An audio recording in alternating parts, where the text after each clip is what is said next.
እንኳን ለእመቤታችን ለቅድስት ልደታ ለማርያም ወርሃዊ መታሰቢያ በዓል እንዲሁም በዚህች ዕለት ታስበው ለሚውሉ ቅዱሳን ወርሃዊና ዓመታዊ መታሰቢያ በዓላቸው በሰላም አደረሳችሁ አደረሰን። በስመ አብ ወወልድ ወመንፈስ ቅዱስ አሐዱ አምላክ አሜን። አንድ አምላክ በሚሆን በአብ በወልድ በመንፈስ ቅዱስ ስም እናምናለን፣ ዛሬም ዘወትርም ለዘላለሙ አሜን። በቀድሞው ዘመን በዘመነ ብሉይ የቤተ መቅደስ መታደስ በዓል ይከበር እንደነበር መጽሐፍ ቅዱስ ያስረዳል።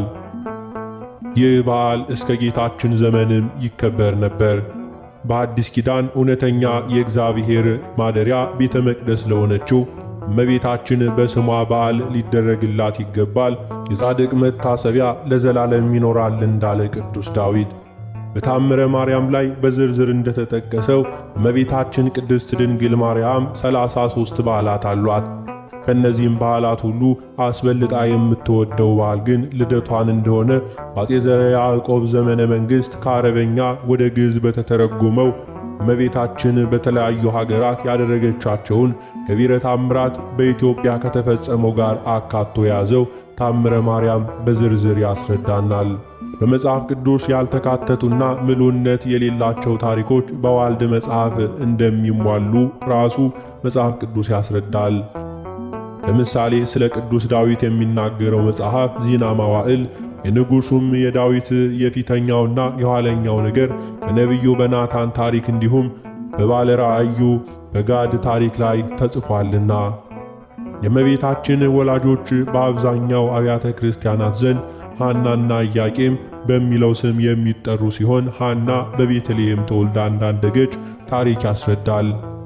በናዝሬት ገሊላ ለመሥዋዕት የሚሆኑ በጎችን የሚያቀርብ እንዲሁ እረኛ የነበረው ኢያቄምን አግብታለች። ቅድስት ሐና ወደ ቤተ መቅደስ ስትሄድ አርጋብን አይታ እንዲሁ ታለቅስ ነበር። ከብዙ ልመና በኋላ ቅድስት ድንግል ማርያምን ግንቦት 1 ቀን በደብረ ሊባኖስ ወልደዋል። ስለ ሐና መካንነት ወደ ቤተ መቅደስ ሄደው መባ ሲያቀርቡ ካህኑ ያልተቀበላቸው መሆኑን በብስራተ መልአክ ልጅ እንደሚወለድ እንደተነገራቸው በእኛ ቤተ ክርስቲያን የሚተርከውንና በሌሎች ኦርቶዶክሳዊት አብያተ ክርስቲያናት የሚነገረው ታሪክ ተመሳሳይ ነው። እመቤታችን ቅድስት ድንግል ማርያም ስለተወለደችበት ስፍራ በዓለም የተለያዩ ሐሳቦች ይስተጋባሉ። ሌላው ቀርቶ በዶግማ አንድነት ባላቸው አሃት አብያተ ክርስቲያናት ዘንድ በእንዲህ አይነት ታሪክ ነክ ጉዳዮች ላይ ልዩነት መኖራቸው የተለመደ ክስተት ነው።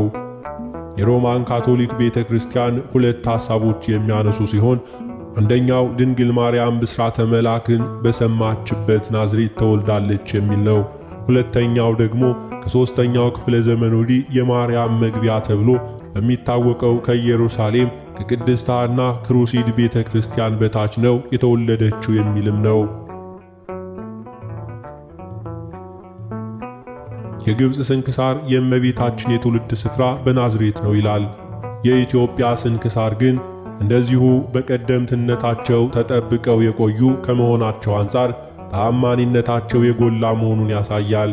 በኢትዮጵያ ቤተ ክርስቲያን መጻሕፍት የእመቤታችን የትውልድ ስፍራ ሊባኖስ የተባለው ተራራ ሀገር ነው። ሊባኖስ ከገሊላ በስተ ሰሜንና ከንፍቄ በስተ ምስራቅ ይገኛል።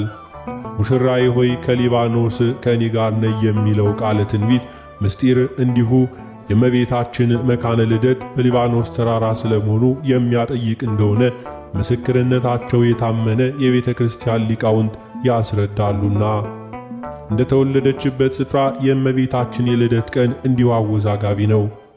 በ6ኛውና በ7ኛው ክፍለ ዘመን ነው የሚሉ የተለያዩ ሐሳቦች የተጻፉ ሲሆን ደግሞም በ431 ዓመተ ምህረት ከተካሄደው ንስጥሮስ ከተወገዘበት ጉባኤ ኤፌሶን በኋላ ይላል። በዓለም ቅዱሳንን የሚያከብሩ አብያተ ክርስቲያናት የጉባኤን በዓል ዕረፍታቸውን የሚያከብሩ ሲሆን ልደታቸው የሚከበረው በሦስተኛ ደረጃ የመጥምቀ መለኮት ቅዱስ ዮሐንስ፣ በሁለተኛ ደረጃ የእመቤታችን ቅድስት ድንግል ማርያም ልደት ነው። በአንደኛ ደረጃ ለስም አጠራሩ ክብር ምስጋና ይግባውና የጌታችን የመድኃኒታችን የአምላካችን የኢየሱስ ክርስቶስ ልደት ነው።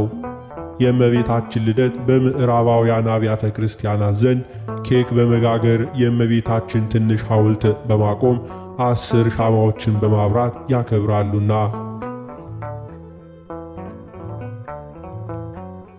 የእመቤታችን ልደት ለምን ይከበራል? ስለ መጥምቁ ዮሐንስ ልደት በመልአኩ ቅዱስ ገብርኤል አንደበት በመወለዱ ብዙዎች ደስ ይላቸዋል ማለት ተነግሯል። ምክንያቱም ቅዱስ ዮሐንስ የጌታ መንገድ ጠራጊ የአዋጅ ነጋሪ መሆኑ ይታወቃል። የቅዱስ ዮሐንስ መወለድ ለብዙዎች ደስታ ምክንያት ከሆነ የድንግል ማርያም ልደት ምንኛ የሚያስደስት ይሆን?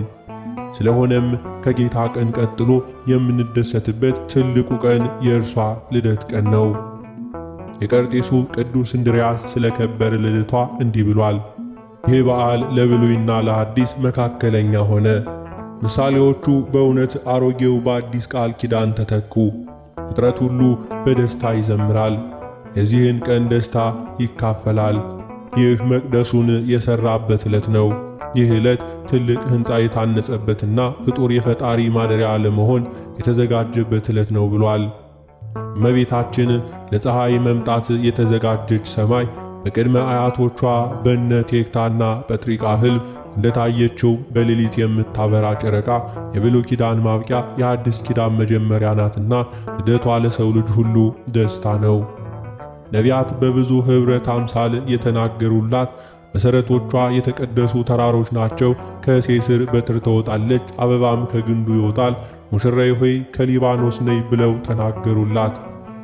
ቅድስት ድንግል ማርያም ልደቷ የትንቢታቸው ፍጻሜ ነውና ታላቅ ደስታቸው ነው።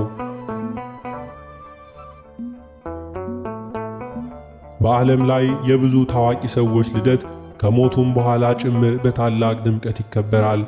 ታዋቂ ያልሆኑ ሰዎች ልደትም እንዲሁ ይታሰባል።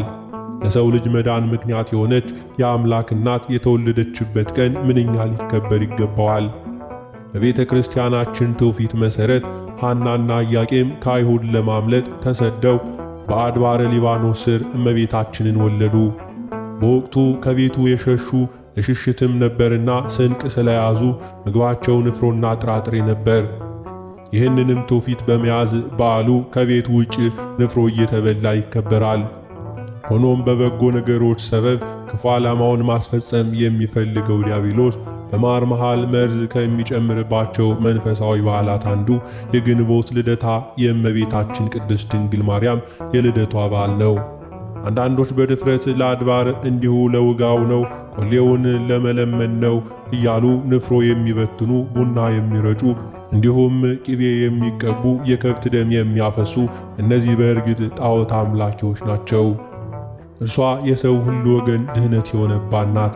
ከወንዶች ወገን የከበረ አባቷ ስሙ ኢያቄም፣ ከሴቶች ወገን የከበረች ሚስቱ ሐናም ይባላሉ እንጂ። ሁለቱም ልጅ በማጣት ሲያዝኑ ኖሩ።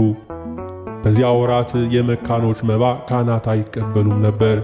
እነርሱ ከሰው የሚደርስባቸው ሽሙጥና ሐዘንን ያስቀርላቸው ዘንድ በቀንና በሌሊት ወደ እግዚአብሔር ፈጽመው ይማልዱ ነበር። ሰውን የሚወድ እግዚአብሔር ከዘራቸው ለዓለሙ ሁሉ መድኃኒት ይሆን ዘንድ መልካም የሆነ ሐሳባቸውን ተመለከተ። ክቡር ኢያቄምም 40 ቀን እስኪፈጸም በተራራ ውስጥ ቆሞ ሲጸልይ ከእግዚአብሔር የታዘዘ መልአክ ተገለጸና ለዓለሙ ሁሉ ድነት የሚደረግባት ዘር እንደሚሰጠው አበሰረው። በፍጹም ልብ አምኖ ከተራራው ወረደ። የተመሰገነች ሚስቱ ለሐናም ከእግዚአብሔር መልአክ የሰማውን ሁሉ ይህንን ራእይ ነገራት። ቃሉ እውነት እንደሆነ እርሷ አመነች፣ ሉል እግዚአብሔርንም አመሰገነች። የተመሰገነች ቅድስት ሐናም ከእርሷ የሚወለደውን በዘመኑ ሁሉ ለእግዚአብሔር አገልጋይ ታደርገው ዘንድ ለእግዚአብሔር ስለተሳለች። ከዚህም በኋላ ይህችን የከበረች ሕፃን ጸንሳ ወለደች። ስሟንም ማርያም ብላ ሰየመቻት። ትርጓሜውም እመቤቴ ነው። ደግሞም ሀብታት ስጦታ ማለት ነው። በእውነት የዓለሙ ሁሉ እመቤት ስለ ሁላችን በእርሷ ሰማያዊ ሀብት ልጅነት ያገኘንባት ናት። የሥጋና የነፍስ መድኃኒት የሆነች እርሷ እናቱን ለሰጠን ለእግዚአብሔር ምስጋና ይሁን። የእመቤታችን የቅድስት ድንግል ማርያም በረከቷ ከሁላችን የክርስቲያን ወገኖች ጋር ይሁን ለዘላለም አሜን።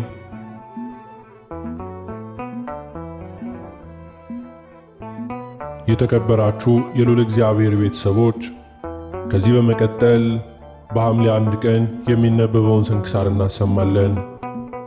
በስመ አብ ወወልድ ወመንፈስ ቅዱስ አሐዱ አምላክ አሜን። ለአምላክ በሆነ በአብ በወልድ መንፈስ ቅዱስ ስም የተባረከ የሐምሌ ወር ቀኑ 10 ሰዓት ነው። ከዚያም በኋላ ያንሳል።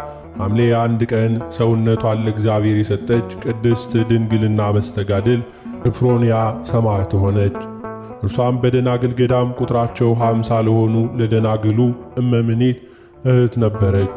የእመምኔቷም ስሟ ኦርያና ነው። ይህችም ቅድስት በፈሪሃ እግዚአብሔር አሳደገቻት። በትሩፋት ሥራ ተጋዳሊት እስከሆነች ድረስም አምላካውያን የሆኑ መጻሕፍትን አስተማረቻት። ከዚህም በኋላ ፍጹም ገድልን ጀመረች። በየቀኑም ትጾም ነበር፣ ብዙ ጸሎትንም ትጸልይ ነበር። ያችም እመምኔት ሥራዋ ያማረ በሃይማኖቷም የጸናች ነበረች። በበጎ ሥራ ሁሉ እንዲጸኑ ወገኖቿን ታስተምራቸው ነበር። ከዚህም በኋላ ሰዎች ሁሉ ጣዖታትን እንዲያመልኩ ከሃዲው ዲዮቅልጥያኖስ ባዘዘ ጊዜ ብዙዎች ክርስቲያኖችን ይዘው አሰቃዩአቸው፣ ሰማዕትም ሆኑ። ሊያደናግልም ይህን በሰሙ ጊዜ ሁሉም ከገዳም ወጥተው ሸሽተው ተሰወሩ። እመምኔቷ ግን ከዚያች ቅድስት ኤፍሮንያ ጋር ብቻዋን ቀረች። በማግስቱም ከንጉሡ መልእክተኞች ወደዚያ ገዳም በመጡ ጊዜ እመምኔቷን አግኝተው ያዟት። ሌሎችም ደናግላን ፈለጓቸው፣ ግን አላገኟቸውም። ቅድስት ኤፍሮንያም በእርሷ ፈንታ እኔን ውሰዱኝ፣ ይችንም አሮጊት ተዋት አለቻቸው። እነርሱም ያዟት፣ በብረት ሰንሰለትም አሰሯት። መኮንኑም ወዳለበት ከተማ ወሰዷት። እመምኔቷም እያለቀሰች ተከተለቻቸው። ወደ መኮንኑም ባደረሷት ጊዜ ለአማልክት ሰዊ አላት። ብዙ ቃል ኪዳንም ገባላት።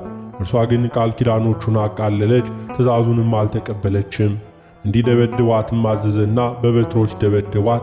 ዳግመኛም ልብሷን ገፈው ሥጋዋንም ግልጥ እንዲያደርጉ አዘዘ። እመምኔቷ ኦርያናም አንተ ከሃዲ፣ ይህችን ታናሽ ብላቴና እንዳጎሳቆልካት እግዚአብሔር ያጎሳቁል ዘንድ አለው ብላ ጮኸች።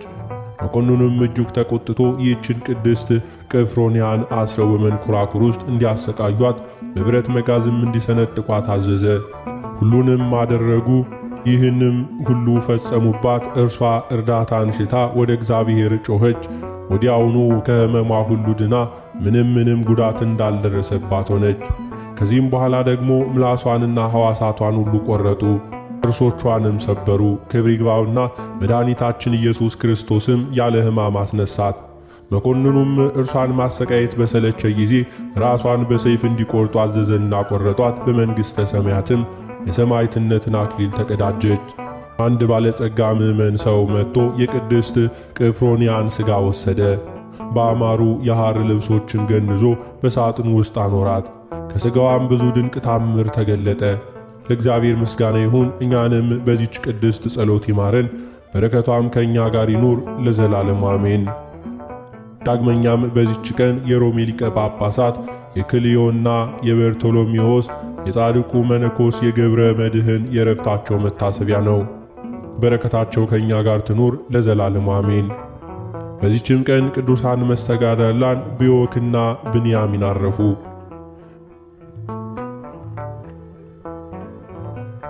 እሊህም ቅዱሳን በግብፅ ደቡብ በቴዎዳ አውራጃ ቱና በሚባል ሀገር የምትገኝ ቤተ ክርስቲያን እንዲሁ ቀሳውስት ነበሩ። እነርሱም ወንድማማች ነበሩ። አባታቸውም የቤተ ክርስቲያን ሹም የሆነ ጀግና የሆነ ሰው ነበር። እሊህም 2 ልጆች በእግዚአብሔር ጸጋና በቅድስና ፍጹማን ነበሩ። እግዚአብሔርም በእጆቻቸው ታምራትን ያደርግ ነበር፣ በሽተኛንም ሁሉ ይፈውስ ነበር። እነርሱም ከቤተ ክርስቲያኑ የጉድጓድ ውሃ ቀርተው በሽተኞችን ያጥቧቸዋል፣ ወዲያውም ከበሽታቸው ይድኑ ነበር። የአባታቸው የዕረፍት ቀን በቀረበ ጊዜ በዚያን ሰዓት ቀሲስ ብንያሚን ቁርባን ያሳርግ ዘንድ የቅዳሴ ልብስ ለብሶ በቤተ መቅደስ ነበር። መልእክተኞችም መጥተው አባቱ ለሞት እንደተቃረበ እርሱንም እንደሚፈልገው ነገሩት። ብንያሚንም የቁርባን ሥርዓት ሳይፈጽም ልብሰ ተክህኖውን አላወልቅም፣ ከመሞቱ በፊት እንዳላየው እግዚአብሔር ከፈቀደ ይቆየኛል፣ ካልሆነም የእግዚአብሔር ፈቃድ ይሁን አለ። አባቱም 2ኛና 3ኛ ጊዜ ላከ። አባ ብንያሚን ግን የቁርባኑን ሥርዓት ከፈጸመ በኋላ አባቱ ሄደ፣ ሙቶ አገኘው። ስለ ቤተ ክርስቲያኒቱ ንዋየ ቅድሳትም እጅግ አዘነ። እነርሱ በእርሱ ዘንድ እየኖሩ ዕቃዎችን ያኖሩበትን ቦታ አላመለከታቸውም ነበርና። ወንድሙ ብዮክም አባታቸው ስላስቀመጠው ንዋየ ቅድሳት ወደ አስቄጥስ ገዳም ወደ ቅዱሳን አረጋውያን ሂዶ እንዲያጠይቅ መከረው። አባ ብንያሚንም በሄደ ጊዜ የአስቄጥስ ገዳም አበምኔት አባ ዳንኤልን አገኘው። አባ ዳንኤልም ስለ እርሱ የመጣበትን ሥራ ሁሉ ነገረው። ነገር ግን ወደ አንድ ጻድቅ ሰው እንዲሄድ አዘዘው። እርሱም ንዋየ ቅድሳቱ ያለበትን እንዲያስረዳው ነገረው። በሄደም ጊዜ እንዳመለከተው ያንን ጻድቅ ሰው አገኘው። እርሱም ገልጾ አስረዳው። በተመለሰም ጊዜ እንዳስረዳው አገኘው። ከዚህም በኋላ በመልካም ገድሉ ሁሉ ከወንድሙ ጋር ተጠምዶ ኖረ። ለሕሙማን ነፍሳቸው ሳትወጣ ያቀብሏቸው ዘንድ ከቅዱስ ቁርባን ከፍለው በሳጥን የማኖር ሥርዓት ነበራቸው። ሰይጣን ከይሲም አነሳሳውና ሳጥኑን ቀዶ ከዚያ ከቅዱስ ቁርባን በላ። ብዮክና ብንያሚንም ይህን ባወቁ ጊዜ እጅግ አዘኑ፣ ከይሲውንም ገደሉት። ከዚህም በኋላ የተቀደሰውን ቁርባን ስለበላ ከይሲውን ይበሉት ዘንድ ተማከሩ። ፈቃዱም ከሆነ እንዲያስረዳቸው እግዚአብሔርን ለመኑ።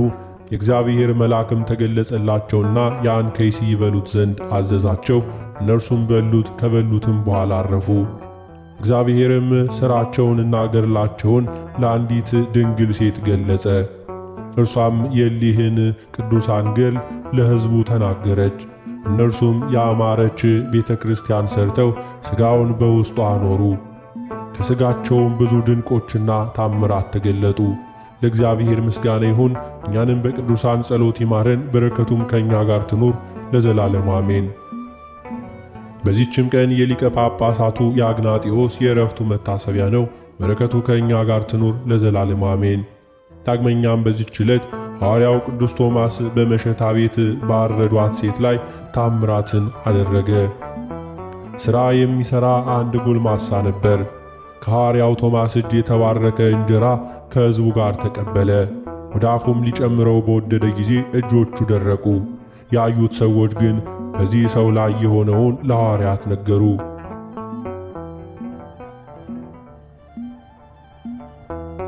ሐዋርያው ቶማስም ጠራውና ልጄ ሆይ አትፈር፣ ንገረኝ፣ የእግዚአብሔር ቸርነት በግልጽ ዘልፎልሃልና አለው። ያም ሰው ከሐዋርያው እግር በታች ሰገደ።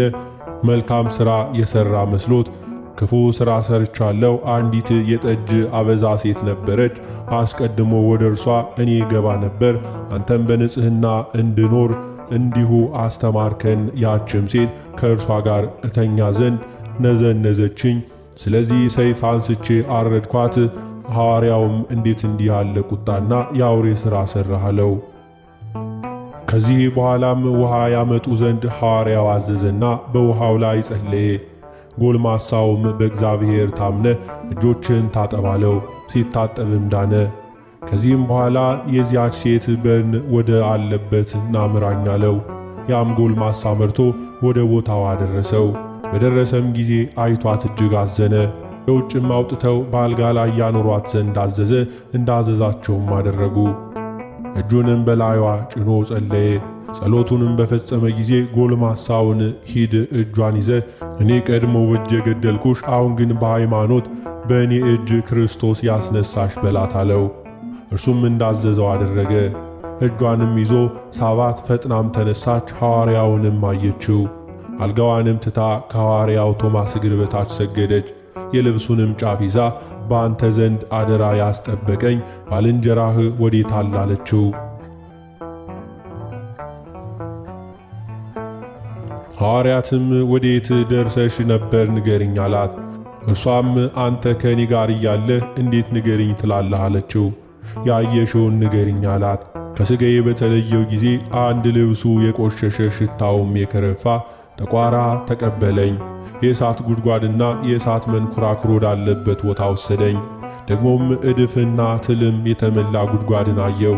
እሳትም በውስጡ ይንከባለላሉ። በዚያም በምላሳቸው የተንጠለጠሉ አሉ፣ በጠጉራቸውም የተንጠለጠሉ አሉ፣ በእጆቻቸውም በእግሮቻቸውም የተንጠለጠሉ አሉ። በላያቸውም ድኝ ይጤስባቸዋል፣ ያስጨንቋቸዋል። ያ የሚመራኝም እሊህ ነገር ሰሪዎች፣ ሐሰተኞች፣ አመንዝራዎችና ቀማኞች፣ ሌቦች፣ ነፍሰ ገዳዮች እንዲሁም ድሆችና በሽተኞችን የማይጎበኙ እግዚአብሔርን ሕግ የማያስታውሱ ናቸው። ስለዚህ እንደ ሥራቸው ይቀጣሉ አለኝ አለች። ሐዋርያው ቶማስም ከዚያ የነበሩትን ይህች ሴት የምትለውን ሰማችሁን? ያለው ስቃይ ይህ ብቻ አይደለም፣ ነገር ግን ከዚህ የሚከፋ አለ። እናንተም የኃጢአትን ሥራና ክፉ ሐሳብን ትታችሁ ወደ እግዚአብሔር ተመለሱ። ትሕትናን፣ የዋህነትን፣ ፍቅርን፣ ንጽሕናን ጠብቁ፣ ከእግዚአብሔር ዘንድ ዋጋን፣ ጸጋን ትቀበላላችሁ አላቸው። ክብር ይግባውና በጌታችን በኢየሱስ ክርስቶስ ሁሉ ሕዝቡ አመኑ። ለድሆችም ምጽዋትን ሊሰጡ ብዙ ገንዘብ ሰብስበው አመጡ። ድሆች ምጽዋት መስጠት ለሐዋርያው ልማዱ ነበርና። ወሬውም በየሀገሩ ሁሉ ደርሶ በሽተኞች ሁሉ አጋንንት የያዛቸውን አምጥተው በጎዳና ዳር አኖሯቸው። ሁሉን በእግዚአብሔር ኃይል አዳናቸው። ለእግዚአብሔር ምስጋና ይሁን። እኛንም በሐዋርያው ቶማስ ጸሎት ይማረን፣ በረከቱም ከእኛ ጋር ትኑር ለዘላለሙ አሜን።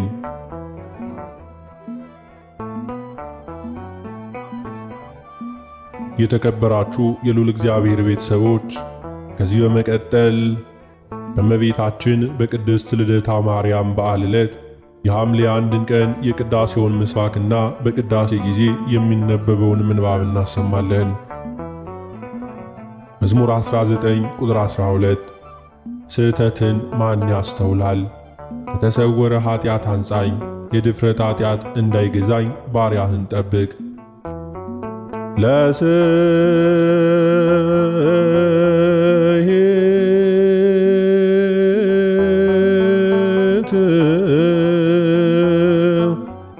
መኑ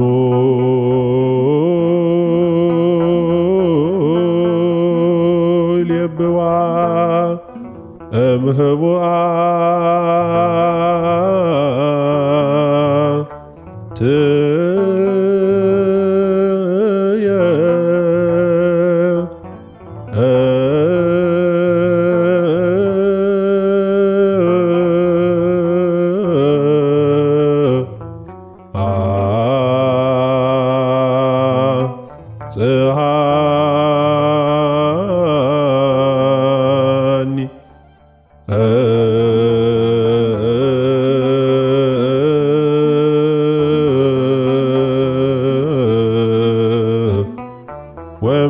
ወምነኪር ማኮ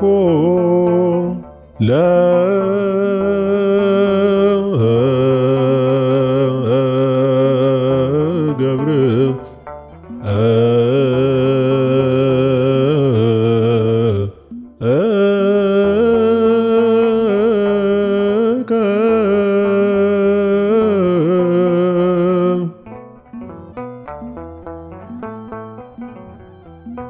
በቅድስት ልደታ በዓል ዕለት በሐምሌ 1 ቀን በቅዳሴ ጊዜ የሚነበብ የመጀመሪያው ምንባብ የሐዋርያው የቅዱስ ጳውሎስ መልእክት ወደ ጢሞቴዎስ ሰዎች አንደኛ ጢሞቴዎስ ምዕራፍ 5 ቁጥር 1 እስከ ቁጥር 18። ቃሉም እንዲህ ይላል፣ ሽማግሌ የሆነውን አትገስጸው፣ እርሱን ግን እንደ አባት፣ ጎበዞችን እንደ ወንድሞች፣ የሸመገሉትን ሴቶች እንደ እናቶች፣ ቆነጃጅቱን እንደ እህቶች በፍጹም ንጽሕና ለምናቸው። በእውነት ባልቴቶች የሆኑትን ባልቴቶች አክብር። ማንም ባልቴት ግን ልጆች ወይንም የልጅ ልጆች ቢኖሯት እነርሱ አስቀድመው ለገዛ ቤተሰቦቻቸው እግዚአብሔርን መምሰል ያሳዩ ዘንድ ለወላጆቻቸውም ብድራትን ይመልሱላቸው ዘንድ ይማሩ። ይህ በእግዚአብሔር ፊት መልካምና የተወደደ ነውና። ብቻዋንም ኖራ በእውነት ባልቴት የምትሆን በእግዚአብሔር ተስፋ ታደርጋለች። ሌትና ቀንም በልመና በጸሎትም ጸንታ ትኖራለች። ቅምጥሊቱ ግን በሕይወቷ ሳለች የሞተች ናት። ያለ ነቀፋ እንዲሆኑ ይህን ደግሞ እዘዝ። ነገር ግን ለእነርሱ ስለሆኑት ይልቁንም ስለ ቤተሰቦቹ የማያስብ ማንም ቢኖር ሃይማኖቱን የካደ ከማያምን ሰው ይልቅ የከፋ ነው። ባልቴት በመዝገብ ብትጻፍ ዕድሜዋ ከ60 ዓመት እንዳያንስ የአንድም ባል ሚስት የነበረች እንድትሆን ያስፈልጋል። ልጆችን በማሳደግ እንግዶችን በመቀበል የቅዱሳንን እግር በማጠብ የተጨነቁትንም በመርዳት በጎን ሥራን ሁሉ በመከተል ይህን መልካም ሥራ በማድረግ የተመሰከረላት ልትሆን ይገባል። ባል የሞተባቸውን ቆነጃጅት ግን አትቀበል። በክርስቶስ ላይ ተነስተው ሲቀማጠሉ ሊያገቡ ይወዳሉና የፊተኛውንም እምነታቸውን ስለናቁ ይፈረድባቸዋል። ከዚህም ጋር ቤት ለቤት እየዞሩ ሥራን መፍታት ደግሞ ይማራሉ። የማይገባውንም እየተናገሩ ለፍላፊዎችና በነገር ገቢዎች ይሆናሉ እንጂ ሥራ ፈቶች ብቻ አይደሉም። እንግዲህ ቆነጃጅት ሊያገቡ ልጆችንም ሊወልዱ ቤቶቻቸውንም ሊያስተዳድሩ ተቃዋሚውም የሚሳደብበትን አንድን ምክንያትስ እንኳ እንዳይሰጡ እፈቅዳለሁ። ከአሁን በፊት አንዳንዶች ሰይጣንን እንዲከተሉ ፈቀቅ ብለዋልና። ባልቴቶች ያሉት የሚያምን ቢሆን ወይንም የማታምን ብትሆን ይርዷቸው። ቤተ ክርስቲያንም እውነተኞችን ባልቴቶች እንድትረዳ አይክበዱባት። በመልካም የሚያስተዳድሩ ሽማግሌዎች ይልቁንም በመስበክና በማስተማር የሚደክሙት እጥፍ ክብር ይገባቸዋል። በቅድስት ልደታ ለማርያም በዓል ዕለት በሐምሌ 1 ቀን በቅዳሴ ጊዜ የሚነበብ ሁለተኛው ምንባብ የሐዋርያው የቅዱስ ጴጥሮስ መልእክት አንደኛ ጴጥሮስ ምዕራፍ 3 ቁጥር 1 እስከ ቁጥር 7። ቃሉም እንዲህ ይላል። እንዲሁም እናንተ ሚስቶች ሆይ ከባሎቻችሁ አንዳንዱ ለትምህርት የማይታዘዙ ቢኖር በፍርሃት ያለውን ንጹሑን ኑሯችሁን እየተመለከቱ ያለ ትምህርት በሚስቶቻቸው ኑሮ እንዲገኙ ተገዙላቸው። ለእናንተም ጠጉርን በመሸረብና ወርቅን በማንጠልጠል ወይም ልብስን በመጎናጸፍ በውጭ የሆነ ሽልማት አይሁንላችሁ። ነገር ግን በእግዚአብሔር ፊት ዋጋው እጅግ የከበረ የዋህና ዝግተኛ መንፈስ ያለው የማይጠፋውን ልብስ ለብሶ የተሰወረ የልብ ሰው ይሁንላችሁ። እንግዲህ በቀድሞ ዘመን በእግዚአብሔር ተስፋ ያደረጉት ቅዱሳን ሴቶች ደግሞ ለባሎቻቸው ሲገዙ ተሸልመው ነበርና፣ እንዲሁም ሳራ ለአብርሃም ጌታ ብላ እየጠራችው ታዘዘችለት። እናንተም ከሚያስደነግጥ ነገር አንዳች እንኳን ሳትፈሩ መልካም ብታደርጉ ልጆቿ ናችሁ። በቅድስት ልደታ ማርያም በዓል ዕለት በሐምሌ 1 ቀን በቅዳሴ ጊዜ የሚነበብ ሦስተኛው ምንባብ የሐዋርያት ሥራ ምዕራፍ 9 ቁጥር 36 እስከ ፍጻሜ። ቃሉም እንዲህ ይላል። በኢዮጴም ጣቢታ የሚሏት አንዲት ደቀ መዝሙር ነበረች። ትርጓሜውም ዶርቃ ማለት ነው። እርሷም መልካም ነገር የሞላባት ምጽዋትንም የምታደርግ ነበረች። በዚያም ወራት ታመመችና ሞተች። አጥበውም በሰገነት አኖሯት። ልዳም ለኢዮጴ ቅርብ ናትና ደቀ መዛሙርት ጴጥሮስ በዚያ እንዳለ ሰምተው ወደ እነርሱ ከመምጣት እንዳይዘገይ እየለመኑ 2 ሰዎች ወደ እርሱ ላኩ። ጴጥሮስም ተነስቶ ከእነርሱ ጋር መጣ። በደረሰም ጊዜ በሰገነት አወጡት። መበለቶችም ሁሉ እያለቀሱ ዶርቃ ከእነርሱ ጋር ሳለች ያደረገቻቸውን ቀሚሶችንና ልብሶችን ሁሉ እያሳዩት በፊቱ ቆሙ። ጴጥሮስም ሁሉን ወደ ውጭ አስወጥቶ ተንበርክኮ ጸለየ። ወደ ሬሳውም ዘወር ብሎ ጣቢታ ሆይ ተነሽ አላት። እርሷም ዓይኖቿን ከፈተች። ጴጥሮስንም ባየችው ጊዜ ተቀመጠች። እጁንም ለእርሷ ሰጥቶ አስነሳት። ቅዱሳንንና መበለቶችንም ጠራ። ሕያውም ሆና በፊታቸው አቆማት። ይህም በኢዮጴ ሁሉ የታወቀ ሆነ። ብዙ ሰዎችም በጌታ አመኑ። በኢዮጴም ስምዖን ከሚሉት ከአንድ ቁርበት ፋቂ ጋር አያሌ ቀን ኖረ።